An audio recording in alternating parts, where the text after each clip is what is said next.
માં ફસાયેલા ગુજરાતના 17 યાત્રિકોનું રેસ્ક્યુ કરવામાં આવ્યું છે અને તમામ યાત્રીઓ સલામત રીતે નીચે ઉતરી આવ્યા છે। મુખ્યપ્રધાન ભૂપેન્દ્ર પટેલે સ્ટેટ ઇમરજન્સી ઓપરેશન સેન્ટર મારફતે સંપર્ક કરીને બચાવની વ્યવસ્થા કરી છે। ઉત્તરાખંડ SEOCનો તેમણે સંપર્ક સાધ્યો હતો અને તાત્કાલિક બચાવ વ્યવસ્થા કરાવી હતી।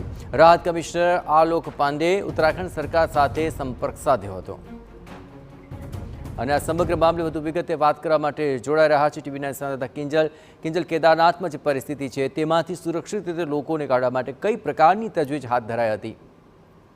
જે રીતે કહી શકાય કે જે પ્રકારની જાણકારી મળી ત્યારબાદ તાત્કાલિક ધોરણે ગુજરાત તરફથી ઉત્તરાખંડ સરકારનો સંપર્ક છે તે કરવામાં આવ્યો હતો અને વાતાવરણ ક્લિયર જે થયું તરત જ જે ગુજરાતના જે તમામ યાત્રિકો હતા 17 જેટલા યાત્રિકો હતા તેમને હેલિકોપ્ટર દ્વારા એરલિફ્ટિંગ કરાવવામાં આવ્યું હતું અને સહી સલામત સ્થળે નીચાણવાળા જે સ્થળે છે તે પહોંચાડવામાં આવ્યા હતા। ખાસ કરીને વાત કરવામાં આવે તો અરવલ્લીના જે યાત્રિકોનો ગ્રુપ હતા તેમાં તેમના જે એક અગ્રણી હતા મનોજભાઈ તે તમામ યાત્રિકો સાથે તેમને સહી સલામત રીતે પહોંચાડી દેવામાં આવ્યા છે।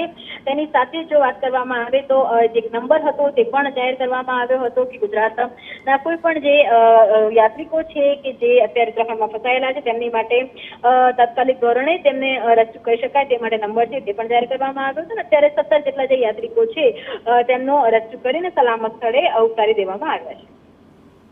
બિલકુલ કિંજલ, તમામ ગતિવિધિઓ પર આપ નજર રાખતા રહેજો। તો હાલ તો 17 જેટલા ગુજરાતીઓનું રેસ્ક્યુ કરવામાં આવ્યું છે અને તેને સલામત સ્થળે ખસેડી લેવાયા છે।